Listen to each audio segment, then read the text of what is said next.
Hello! Alors comme vous pouvez le voir, regardez comment je suis trop chou et comment je vous ai mis des magnifiques décorations de Noël de qualité pour faire cette vidéo. Meilleur lancé. Alors on se retrouve aujourd'hui pour une vidéo top de mon année 2020. Du coup, je vais vous expliquer un peu le concept, le principe du truc. J'ai fait plusieurs catégories, films, séries, musique, tout ça. Et dedans, à chaque fois, je vais vous donner mon top 3 de cette année. Parce qu'en fait, comme vous le savez tous, on est fin 2020, c'est-à-dire que 2021, c'est bientôt là. Avec un peu de chance, ce sera une meilleure année, on l'espère fortement. Et aussi, c'est bientôt Noël au moment où je tourne cette vidéo, donc... Tadam! Je vais vous le montrer à chaque instant de cette vidéo parce que j'en suis très fière.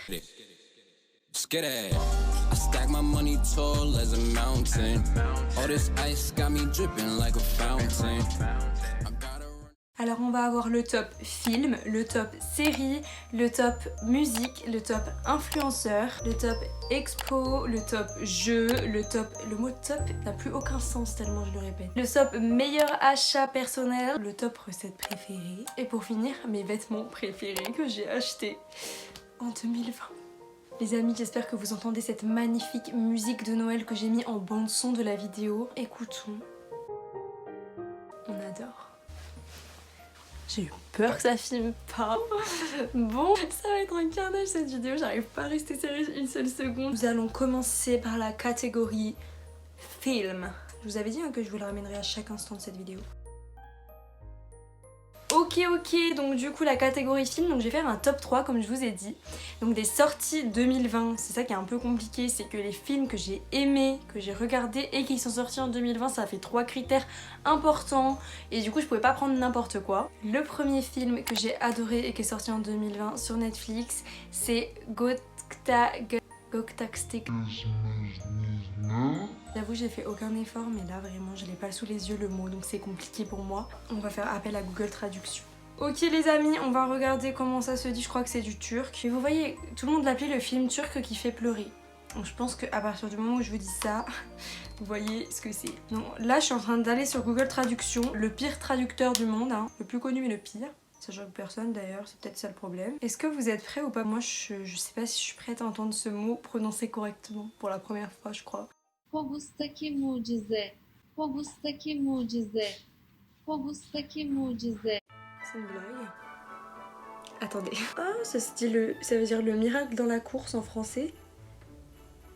Mais est-ce que le miracle dans la course ça veut dire quelque chose en français? Du coup c'est un des films que j'ai adoré parce que bien évidemment il m'a fait pleurer, je le trouvais trop émouvant et en même temps magnifique, vraiment c'est un trop beau film. C'est une petite fille qui vit avec sa grand-mère et son père et en fait son père est handicapé mental et je vais pas vous spoiler la suite mais il se passe un événement qui fait que son père est accusé à tort.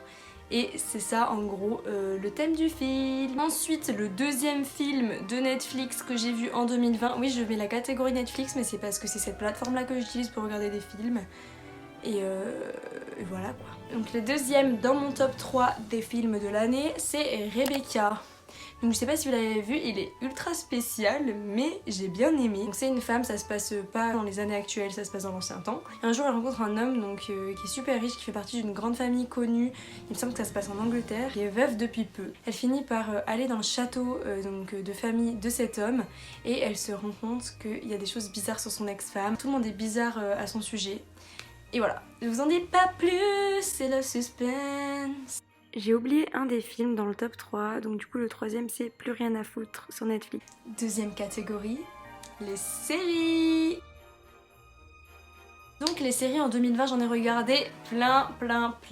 On a quand même eu 2 confinements donc c'est normal. Une série que j'ai vue il y a pas longtemps, donc pendant le début du deuxième confinement. Vous vous rendez compte qu'on peut se baser en confinement en termes de dates, tellement cette année est merdique. Donc cette série s'appelle Little Fire Everywhere. Cette fois c'est une série qui est sur Amazon Prime et du coup c'est une série assez récente et qui est vraiment trop bien. Il n'y a qu'une saison, il me semble qu'il n'y a pas beaucoup d'épisodes, il doit y en avoir 5. Attention petit résumé express pour Little Fire Everywhere. Donc on voit une femme qui va faire un long voyage avec toutes ses affaires en gros, qui déménage avec sa fille, qui arrive dans une nouvelle ville, se retrouve du coup à louer un petit appartement à une femme qui a l'air super sympa et tout ça, même si elle pose beaucoup de questions et tout. Donc les deux familles vont se rencontrer de base parce que du coup elle a loué l'appartement, sauf que ça va aller bien plus loin que ça.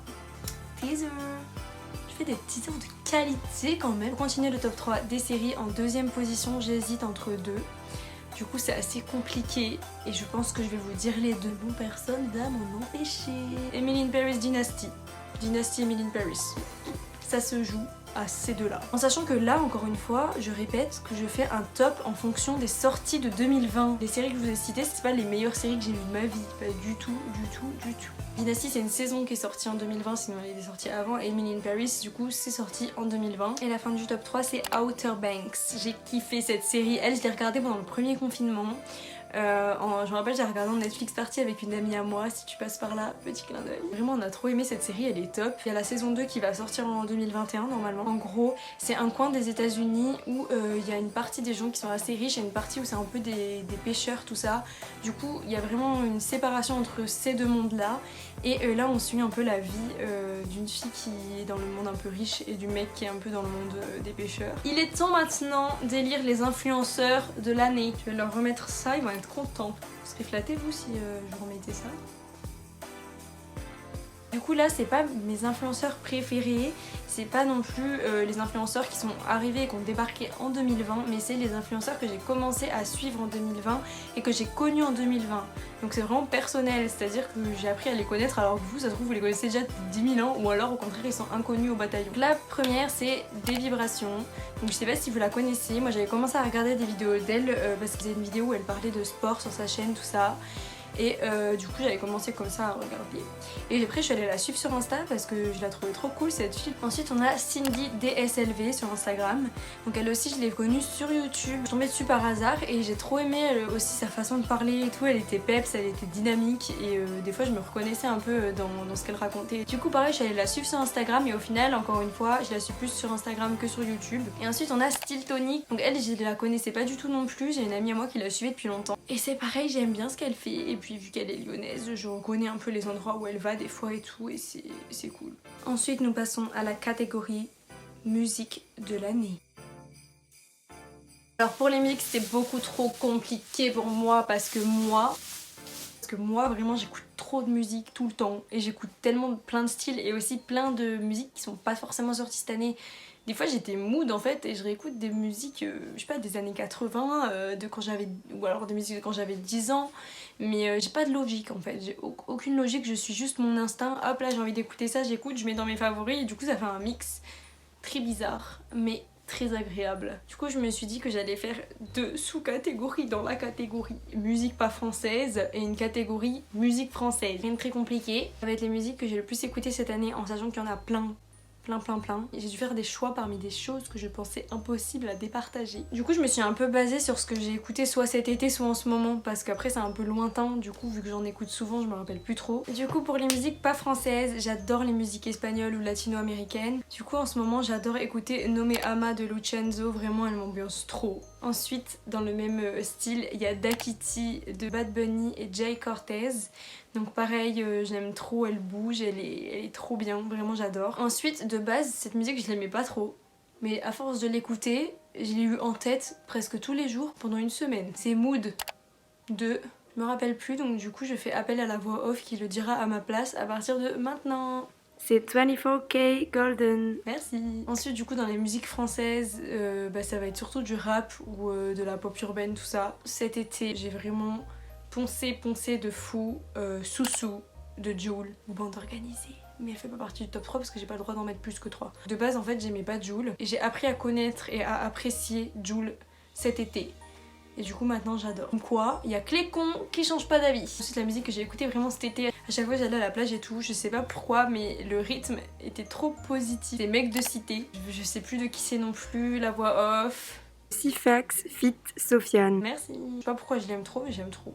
Ensuite il faut le savoir, moi j'adore Aya Nakamura et je ne m'en cache pas. Et du coup ça c'est plus en ce moment mais je la trouve vraiment trop bien. C'est Plus Jamais de Aya Nakamura, donc son album aussi est pas mal. J'ai mis un petit peu d'highlighter sur mon bout du nez histoire d'être encore plus dans le thème des fêtes. Maintenant nous allons passer au top 3 des expositions ou musées que j'ai appréciés en 2020.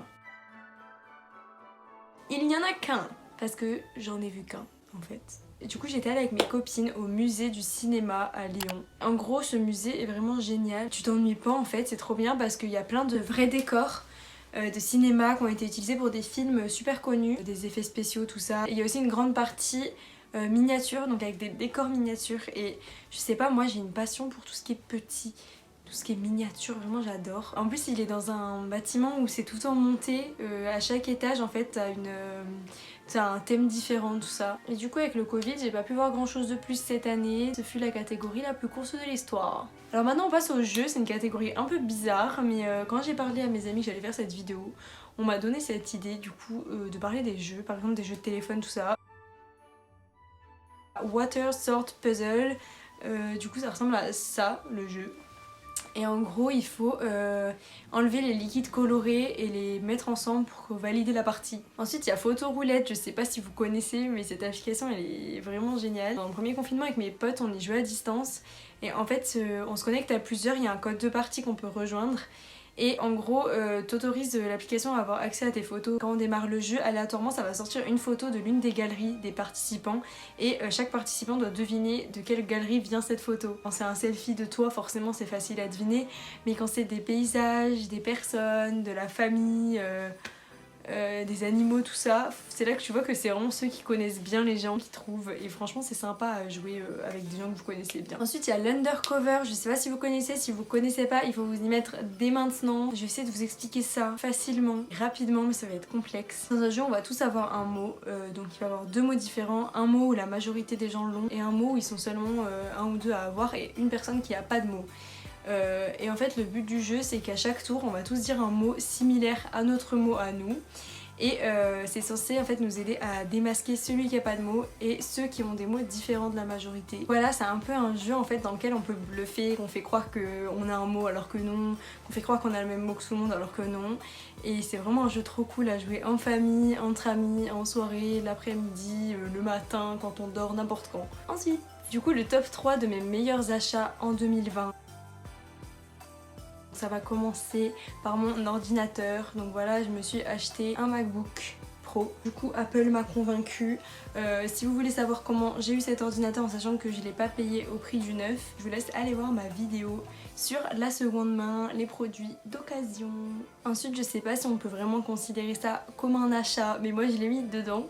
Du coup c'est mon appartement parce que du coup cette année je suis en master 1 et du coup j'ai dû trouver un appartement dans ma ville. Ça a été très compliqué, vraiment très galère. Je pense que ceux qui ont déjà cherché des appartements dans leur vie ils savent à quel point c'est compliqué. Et pour finir, le troisième meilleur achat de 2020 pour moi c'est mon abonnement de train parce que le train c'est beaucoup trop cher et ils se foutent de notre gueule parce que sinon je me ruine. Voilà. Ensuite nous allons passer aux recettes préférées.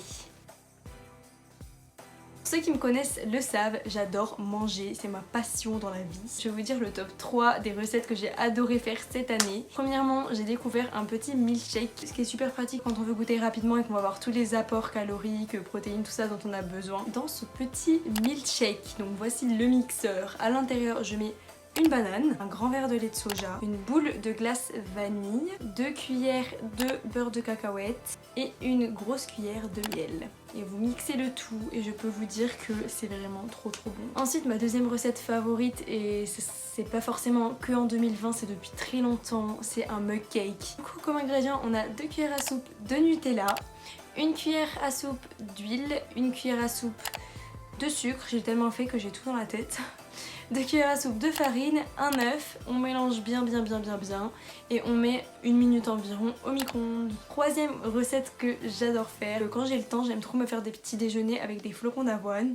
Du coup je prends un petit peu de flocons d'avoine, du lait de soja nature mais sucré, ça a plus de goût, quelques cuillères de cacao en poudre et je remue et je fais chauffer tout ça pendant 5 minutes à la casserole. Et avec, si j'ai le temps, je me coupe une banane et je mélange le tout. Ensuite pour finir la dernière catégorie, du coup c'est la catégorie de mes trouvailles vêtements de l'année.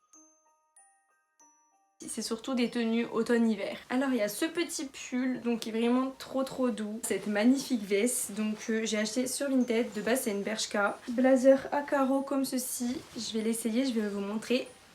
Trop de carreaux, tue le carreau, mais du coup c'est quand même pour vous montrer comment ça donne. Fermé, c'est trop joli aussi. Finir du coup c'est ces petites bottines.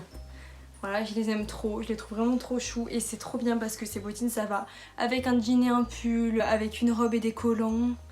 avec un short, enfin avec tout en fait. À l'intérieur elles sont tout doudou comme ça. Bon bah du coup c'est la fin de cette vidéo, je vous remercie d'avoir regardé la vidéo, j'espère qu'elle vous a plu. En tout cas je voulais vous dire à tous de rester forts dans cette période difficile des fêtes en fait avec le virus tout ça. En tout cas je souhaite du courage à tout le monde et j'envoie de la force et de l'amour à tout le monde parce que c'est super important. Je vous souhaite un joyeux Noël à tous et surtout en avance une bonne année 2021. N'hésitez pas à aller voir mon compte Instagram, du coup je poste des merveilleuses photos, tout aussi merveilleuses que cet arbre de Noël. C'était à l'origine sur Instagram. N'hésitez pas à vous abonner à ma chaîne et aimer cette vidéo si vous l'avez aimée. À bientôt! Get it. I stack my money tall as a mountain. All this ice got